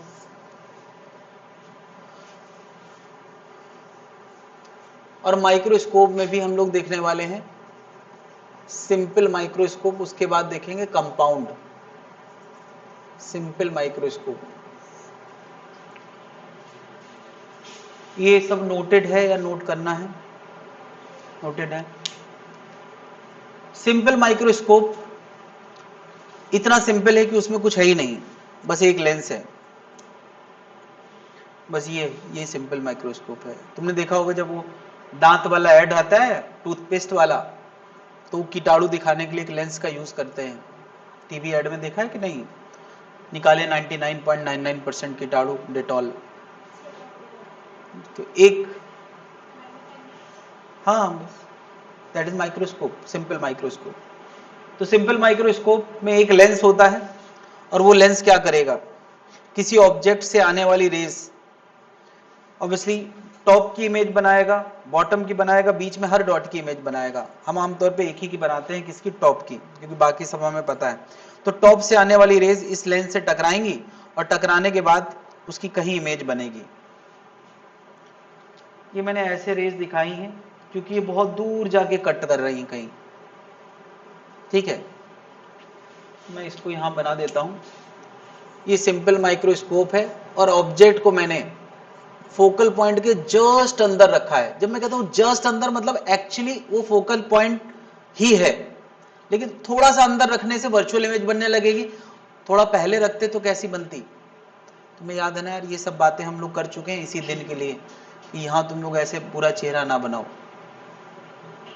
क्या एफ के इधर जब ऑब्जेक्ट होता था तो उस तरफ रियल इमेज बनती थी, और एफ पार करते ही इस तरफ वर्चुअल इमेज बनेगी। और हम जितने भी इंस्ट्रूमेंट देखते हैं उनमें वर्चुअल देखते हैं या रियल देखते हैं, ये बताओ। हम कोई भी इंस्ट्रूमेंट से जब चीजें देखते हैं तो एकदम आंख को लेंस से सटा के देखते हैं कि नहीं, चाहे टेलीस्कोप, तो सटा के जब देखते हैं तो हम इस तरफ इमेज थोड़ी बना रहे हैं, उसी तरफ बना रहे हैं। और उसी तरफ क्या बनता है, यानी हम जितने भी इंस्ट्रूमेंट से इमेज देखते हैं तो वर्चुअल ही देखते हैं। बात समझ रहे हैं। तो ये हम क्या करने वाले हैं, इधर से आंख से इस ऑब्जेक्ट की इमेज देखने वाले हैं। तो इस ऑब्जेक्ट से चलने वाली रे जो पैरेलल होगी वो उधर के फोकस से जाने का प्रयास करेगी। फोकस आगे है, ये रे, हर रे। क्या इन सारी रे का कहीं ना कहीं कटिंग पॉइंट होगा कि नहीं, इन सारी रे का कहीं ना कहीं कटिंग पॉइंट होगा। अच्छा मुझे बताएं कि फोकस वाले की इमेज कहां बनती है, यानी ये रे और ये रे और ये रे कहां मिलने जा रही हैं, तो आपस में कैसी हैं। ये बात सब लोग हजम करते हैं कि आपस में कैसी हैं। तो मैं कहता हूं इसका एंगल, इसका एंगल और इसका एंगल सेम होगा या अलग अलग, सेम होगा। तो मैं उन रे को छोड़ देता हूं, एक जानी पहचानी रे है उसको पकड़ लेता हूं, और वो रे कौन सी है, जो पोल से पास करी है, ये क्या अनडिविडेड गई है। क्या मैं कह सकता हूं ये जो एंगल है यार, ये टॉप रे की इमेज है और इधर वाले की इमेज यहीं बनी होगी। क्या ये एंगल इस लेंस पर ऑब्जेक्ट ने सबटेंड किया है, ट्रू और फॉल्स, राइट और रॉन्ग। क्या ये एंगल लेंस पर ऑब्जेक्ट ने फॉर्म किया है, क्या ये एंगल आंख पर ऑब्जेक्ट ने फॉर्म किया है। एक ही बात है क्योंकि आंख और पोल बिल्कुल अगल बगल है। अब मैं कह रहा हूं ये एंगल इमेज का भी एंगल है, ट्रू और फॉल्स। क्यों, क्योंकि ये रे इमेज बनाने गई है, ये रे बेस बनाने गई है, तो ये इमेज का भी तो एंगल है। ये बात हजम आने में बड़ी दिक्कत हुई थी मुझे, क्योंकि इससे समझ नहीं आता था कि हम निकाल रहे हैं इमेज देखने की बातें कर रहे हैं, इमेज देखने की बातें, और एंगल लेते किसका है यार। ये एंगल ऑब्जेक्ट का भी है और यही एंगल थीटा क्या है, थीटा है angle subtended by object as well as image on the eye। ये बात पहले तो हजम कर लें कि ये एंगल ऑब्जेक्ट ने भी बनाया है और इमेज ने भी बनाया है। तो हमें किसका चाहिए था, इमेज का।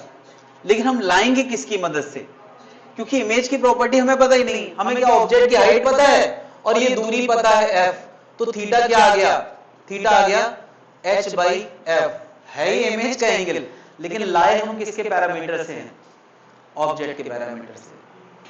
ये थोड़ा सा कम हजम होने वाली बात है इस टॉपिक में, ये बात अगर समझ आ रही है तो तुम्हें ये हजम हो जाएगा कि थीटा ये इमेज का एंगल है। हमें इमेज का ही एंगल तो चाहिए ना जो इंस्ट्रूमेंट ने बनाया है। तो बता रहा एंगल आ गया। अब मुझे बताओ मैग्नीफाइंग पावर एमपी क्या डिफाइन किया हमने, with using instrument angle, without using. तो यूजिंग कितना आ गया h by F, without using क्या था h बाई डी। तो h h कट गया, ये आंसर कितना आ गया d बाई एफ। ये मैग्नीफाइंग पावर का फॉर्मूला है, चाहे आप समझ के पढ़ो चाहे रट के पढ़ो चाहे जैसे पढ़ो, आंसर तो रटा होना चाहिए। क्या समझ के पढ़ोगे तो ज्यादा कन्विंसिंग लगता है और याद हो पाता है। बहुत सारे ब्रेन मैंने देखे हैं कि बिना समझ के कुछ दिमाग में नहीं बैठता है। तो सारी चीजें कनेक्ट करने के बहुत सारे फायदे हैं कि बीच में भी कोई क्वेश्चन पूछ लेगा तो हम उसका जवाब दे पाएंगे। और अगर बिना समझे पढ़े तो एक तो हजम करने में दिक्कत, याद करने में दिक्कत, और बीच में कुछ पूछ दिया तो तुरंत मामला रुक जाता है। ऐसे में हमारे अंदर सोच है तो हम कुछ भी सोच समझ के उसका जवाब दे सकते हैं, और राइटर उसी दायरे में ही चीजें पूछता है। तो ये सिंपल माइक्रोस्कोप का मैग्नीफाइंग पावर आया है। लेकिन इस मैग्नीफाइंग पावर में हम एक एजम्पशन के साथ काम कर रहे थे कि इमेज कहां बनी है। हाँ, तो ये मैंने केस 1 समझाया है। केस 1 इसको बोलते हैं नॉर्मल एडजस्टमेंट। नॉर्मल एडजस्टमेंट, और नॉर्मल एडजस्टमेंट का मतलब होता है इमेज फॉर्म एट इनफाइनाइट, या दूसरा मतलब निकाल सकते हो आई इज मोस्ट रिलैक्स्ड। तुम्हें पता है ना इनफाइनाइट देखने के लिए आंख सबसे ज्यादा रिलैक्स होती है, यानी इस इमेज को देखने के लिए आंख बहुत रिलैक्स है, आंख बहुत रिलैक्स है, इमेज इनफाइनाइट पे बनी है। तो क्या आंख को स्ट्रेन्ड करके इमेज का साइज और बड़ा किया जा सकता है क्या?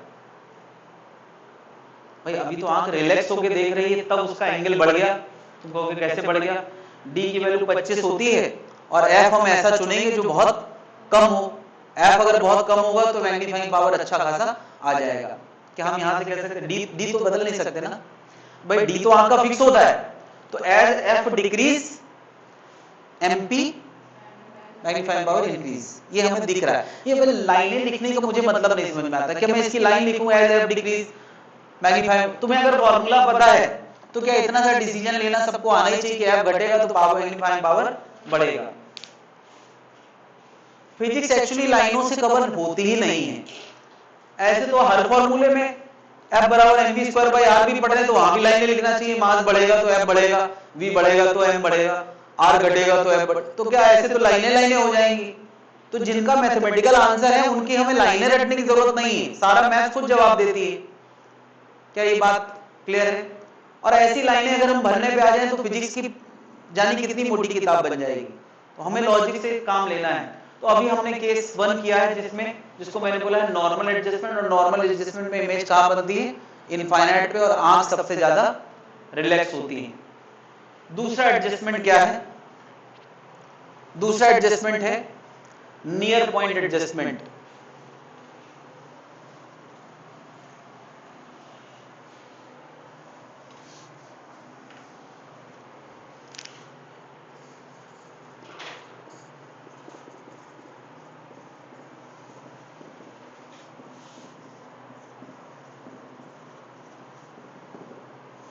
नियर पॉइंट एडजस्टमेंट में आंख सबसे ज्यादा स्ट्रेन्ड होती है, और सबसे ज्यादा स्ट्रेन्ड होती है इसका मतलब इमेज कहां बनती है? Image form at L D C V, मतलब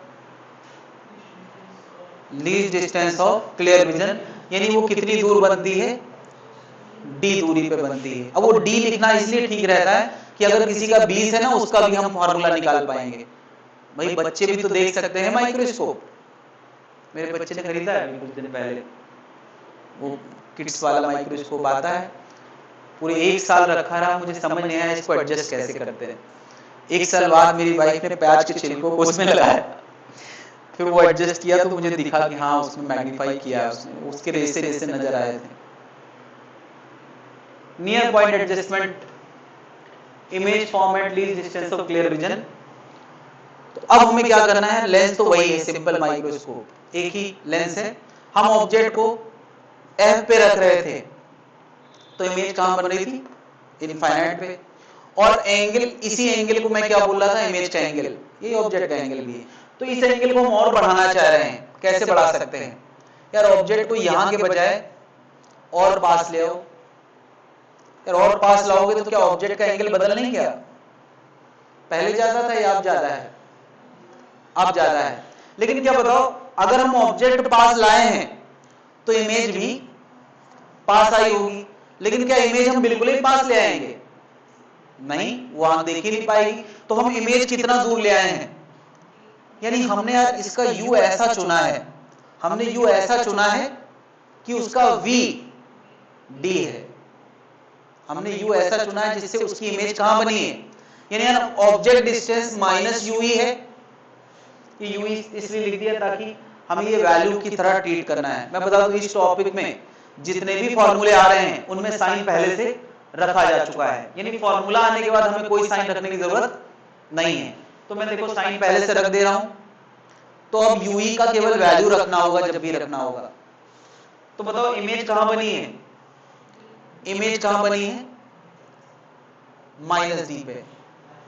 देखो लेंस ये है, ये उसका पोल है, और पोल से ऑब्जेक्ट पीछे, इमेज पीछे है कि नहीं, u इतना है, v इतना है, तुम चाहो तो u निकाल सकते हो। कौन सा फॉर्मूला, 1/f, ये भी मैंने साइन रख दिया है, जब पॉजिटिव होता है तो क्या, v की जगह क्या, माइनस डी, u की जगह कितना, माइनस ue, हमें ue लाना है यार, f और d तो गिवन ही होता है ना, तो ue लाना है, 1/ue, इसको इस तरफ पहुंचा देते हैं, तो 1/ue इक्वल टू आ गया F E D, D plus F E, तो ue का आंसर कितना आ गया, F E D upon F E plus D. ये भी यार बड़ा याद रखने लायक फॉर्मूला है, कारण पता हो तो बहुत अच्छी बात है, क्योंकि ये कारण तो तुम शुरू से करते आ रहे हो, ये कोई नया फॉर्मूला थोड़ी यूज कर रहे हो, लेकिन ये आंसर भी रटने का है सीधे सीधे। ये वो दूरी है कि अगर इस दूरी पे ऑब्जेक्ट होगा, फॉर u बराबर F E D upon F E plus D, ये एफ ई सफिक्स में लिखा है, ये तीन टर्म नहीं है। इमेज कहां बनती है, image form at L D C V, यानी कहां बनती है, इसलिए ये u इंपॉर्टेंट है, क्योंकि इस u के लिए इमेज कहां बनती है, least distance of clear vision पे। ये वो u है जिसके लिए इमेज कहां बनती है, least distance of clear vision पे। ठीक है, बन गया, हमें u भी पता चल गया। मैग्नीफाइंग पावर निकालना मेन मुद्दा था। मैग्नीफाइंग पावर कितना, यार मैग्नीफाइंग पावर क्या होता है, theta by theta naught. Theta naught तो हम पहले डिसाइड कर चुके हैं कितना होता है, h बाई डी। थीटा अब वाला एंगल है, तो ये एंगल ऑब्जेक्ट का है या इमेज का है, ये ऑब्जेक्ट का भी है, इमेज का भी है, दोनों का है, लेकिन डिसाइड किससे करेंगे, इसी की प्रॉपर्टी से। तो क्या लिख सकते हैं इसको, h बाई यूई, भाई h by UE, arc upon radius, angle equal to क्या, आर्क अपॉन रेडियस, तो h अपॉन यूई, तो h खत्म हुआ, क्या आ गया, d बाई यूई। तो यूई तो हम पता कर चुके हैं ना, तो हम रख देते हैं यार, यूई वैसे भी डायनेमिक टर्म है, इसको रख देते हैं, क्या रख देते हैं, F E D, F E plus D, D D खत्म, ये आंसर आ गया 1 प्लस डी बाई एफ ई। देखो जरा पहले वाला आंसर अगर 8 टाइम्स आ रहा था, 8 गुना, तो अब वाला आंसर 9 गुना है, 1 गुना बढ़ गया। ये एक बढ़ना छोटी बात नहीं भाई, 1 टाइम्स बढ़ना है। अगर कोई चीज 8 टाइम्स नजर आ रही तो अब कितना नजर आएगी, 9 टाइम्स। तो इसके लिए हम थोड़ा सा स्ट्रेन तो ले सकते हैं ना, यानी हमने इस बार क्या किया है, इमेज को बनाया है least distance of clear vision पे, आंख में हल्का सा स्ट्रेन आया होगा, हल्का सा मतलब जो भी आता है, लेकिन इमेज तो बड़ी हो गई ना। तो दो केसेस हमने पढ़े, एक नियर पॉइंट एडजस्टमेंट में इमेज डी पे बनती है, और नॉर्मल एडजस्टमेंट में इमेज कहां बनती है, इनफाइनाइट पे। क्या ये दोनों बातें क्लियर हैं? एक में magnifying power d by F ई है, और एक में है 1 + d/fe। ये fe क्यों लिखा जाता है? क्योंकि ये जो लेंस है ना, ये आंख के बगल में है, इसलिए मैंने उसका नाम क्या लिखा है? fe। अभी लेंस और भी आएंगे जो ऑब्जेक्ट के बगल में रखे होंगे, तो उसका नाम क्या रखेंगे? fo। तो पहले से हम उसकी तैयारी कर रहे हैं। आंख के बगल वाले लेंस को हम लोग fe लिख रहे हैं, आई पीस। आंख के बगल वाले को बोलते हैं आई पीस। अब एक ही माइक्रोस्कोप या एक ही लेंस है, तो फिर यहां पर वही आई पीस है और कुछ है ही नहीं। क्या सिंपल माइक्रोस्कोप समझ में आ गया है? क्या अब तुम्हें स्कोप लगता है कि इसके क्वेश्चंस कर पाओगे? देखो, क्वेश्चन की लैंग्वेज पढ़ के उससे डेटा निकालना, ऐसे टॉपिक में बस इतना करना होता है। अब लैंग्वेज पढ़ के तुम्हारे दिमाग में ख्याल तभी फ्लोट करेंगे जब तुमने उसका कॉन्सेप्ट कभी क्लियर किया होगा, वरना तुम लैंग्वेज में ही उलझ जाओगे, क्या बातें कर रहा है, हमने तो कभी सुना ही नहीं ऐसी बातें। डेटा निकालना क्वेश्चन में से, इसमें कभी भी यार बहुत ज्यादा वेरिएशन के साथ क्वेश्चन नहीं होते। लैंग्वेज बड़ी हो सकती है, क्यों? क्योंकि सब कुछ वो समझाते हैं कि least distance of clear vision ये है, तो तुम्हें समझ में आ गया इतना इतना चाहिए, निकाल के अपना आंसर निकालो। आंसर निकालने में कभी टाइम नहीं लगेगा। तो ये हमारा कौन सा था? Simple microscope. और अब हम किसकी बात करने वाले हैं? Compound microscope. कंपाउंड माइक्रोस्कोप में एक लेंस के साथ एक और लेंस रख दिया जाता है, यानी एक हमारा ये लेंस है जिसका नाम क्या है? ऑब्जेक्टिव, क्योंकि ऑब्जेक्ट के पास रखा है, और उसके पास हमने एक और लेंस रखा है, क्या? अभी आएगा, ये पहले वाला चल रहा है। ओके, ये ऑब्जेक्टिव है और ये क्या है? आई पीस है। दो लेंस रखे गए। पिछला वाला सारा नोट कर लिया है या कुछ नोट करना बाकी है? सब ऑलरेडी दिया है उसमें, टाइम बचाने के लिए। तो मैंने कहा ये ऑब्जेक्टिव है, ये आई पीस है। अच्छा, ऑब्जेक्टिव का अपर्चर आमतौर पे छोटा रखा जाता है, कारण कि ऑब्जेक्ट इतना छोटा है कि वो आंखों से दिखाई भी नहीं देता डायरेक्ट आंखों से, तो उसकी रेस कलेक्ट करने के लिए बड़े लेंस की जरूरत। पहले लेंस का काम होता है ज्यादा से ज्यादा रेस कलेक्ट करके पहली इमेज बनाना। तो ये ऑब्जेक्ट क्या करेगा? इस ऑब्जेक्ट की, ये ऑब्जेक्टिव लेंस इस ऑब्जेक्ट की रेस कलेक्ट करके पहली इमेज बना देगा। ये पहली इमेज उसने बना दी है, ठीक है। अगर ये ऑब्जेक्ट यूओ थी, यूओ, तो ये वीओ पे अपनी इमेज बना दिया है। एच के करस्पॉन्डिंग एच प्राइम की इमेज बन गई है। अब अगला वाला लेंस क्या करेगा? अगला वाला लेंस दो काम कर सकता है कि या तो इमेज इनफाइनाइट पे बना सकता है, अगर ये डिस्कशन नॉर्मल एडजस्टमेंट का चल रहा है। कहां बना सकता है? इनफाइनाइट पे। अगर ये क्या है? फुली रिलैक्स्ड आई है, और ये कौन सा एडजस्टमेंट है? Normal adjustment. नॉर्मल एडजस्टमेंट याद है ना, अभी पढ़ा है। जब इमेज कहां बनती है? इनफाइनाइट पे। तो पता अच्छा, अगर इसकी इमेज इनफाइनाइट पे बनी है तो ये एफ के जस्ट अंदर रखा होगा, याद है ना, एफ के जस्ट अंदर रखने पे इनफाइनाइट पे इमेज बनती है। तो ये वाला सीन हूबहू यही है जो मैंने अभी पढ़ाया है।